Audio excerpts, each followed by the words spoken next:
मुख्यमंत्री अशोक गहलोत ने आज 1374 योजनाओं का लोकार्पण और शिलान्यास किया है।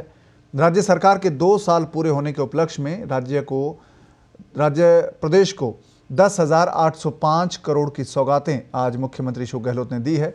इस कार्यक्रम का विषय 2 वर्ष सेवा की रखा गया और इस मौके पर राज्य सरकार की उपलब्धियों पर वर्चुअल प्रदर्शनी भी लगाई गई। इस कार्यक्रम को संबोधित करते हुए गहलोत ने कहा कि कोरोना वैक्सीन का अभी तक पता नहीं है कितनी उपयोगी होगी। केंद्र सरकार को चाहिए कि वो राज्यों को पैसा दे ताकि कोरोना से लड़ा जा सके, ज़्यादा से ज़्यादा टेस्ट कर सके और कोरोना काल में राजस्थान का शानदार मॉडल रहा है। गहलोत ने कहा कि कोरोना काल में रेलगाड़ी में लाखों लोगों को घरों पर भेजा गया, अब भी अनेक समस्याएं हैं। गहलोत ने कहा कि आज तो नया राजस्थान है, सोलर बिजली का तेजी से उत्पादन हो रहा है, आने वाले वक्त में राजस्थान को इसका फ़ायदा मिलेगा और शिक्षा को लेकर बहुत बदलाव आया है। और पूर्व प्रधानमंत्री जवाहरलाल नेहरू ने IIT, एम्स जैसी संस्थाओं की शुरुआत की और अब लगातार ये बढ़ रही है। गहलोत ने कहा कि 2 बजट में हमने 80 कॉलेजेस की घोषणा की है। ईस्टर्न कैनाल के लिए PM मोदी अपना वादा निभाएं और कोरोना के बाद इन्वेस्टमेंट नहीं आ रहा है, हम माहौल बना रहे हैं, छोटे उद्योगों को कई प्रकार की छूट दे रहे हैं। गांव-गांव में हमारे कार्यकर्ता हैं, वो हमारे फैसले जनता तक पहुंचाएंगे और कार्यकर्ता संकल्प तब करेगा जब PCC का सम्मेलन होने और प्रस्ताव पास करके हमें भेजे। गहलोत ने कहा कि इससे कार्यकर्ता को भी लगेगा कि हमारी मांग पर सरकार फैसले कर रही है।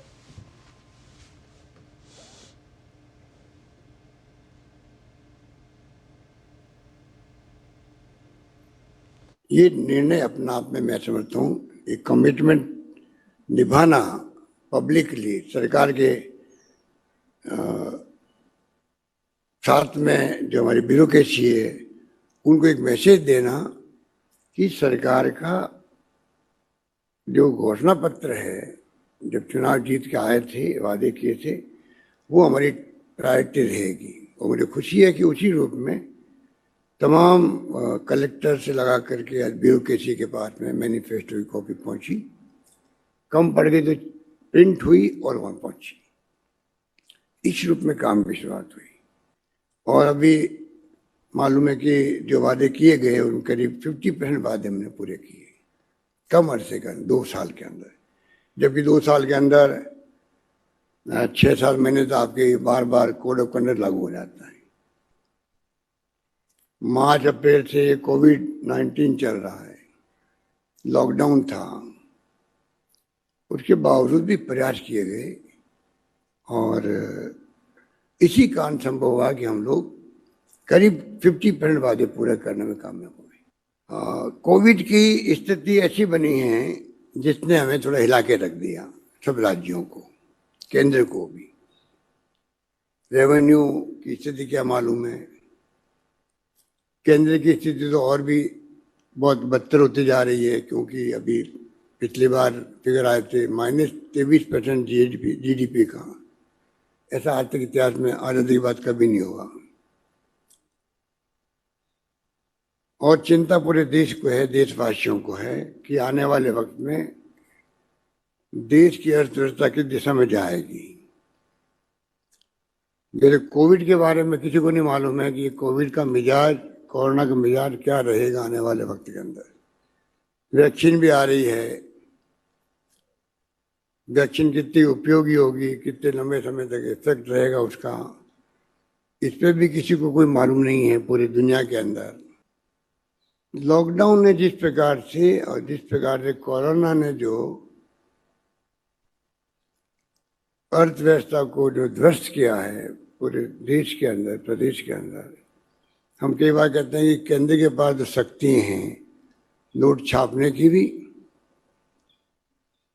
और RBI से व्यवस्था करने की, राज्यों के पास वो शक्ति नहीं होती है। तो केंद्र सरकारों को चाहिए कि आगे आगे राज्यों की मदद करे, क्योंकि असली लड़ाई राज्य लड़ती है कोरोना के लिए। एक बार किसी रूप में कब ये कोरोना समाप्त होगा उसको देखते हुए हम अपनी तैयारी करें।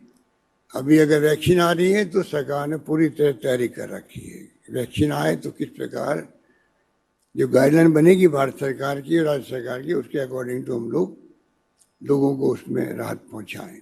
पिछला बजट जो हमने पास किया, उम्मीद थी कि हम लोग उसको इस बार संकल्प के साथ पूरा करेंगे। उसमें भी हमारी प्रायोरिटी बदलनी पड़ रही है, क्योंकि आपके पास रेवेन्यू की जो प्रॉब्लम पैदा हुई है वो एक चुनौती हो गई है। वित्तीय प्रबंधन शानदार करना चाहते हैं, मित्रता रखना चाहते हैं। ये 2 साल के सेलिब्रेशन में मैं समझता हूँ मित्रता के साथ में आज ये मनाया जाएगा।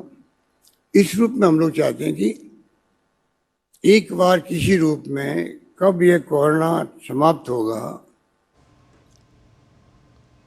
उसको देखते हुए हम अपनी तैयारी करें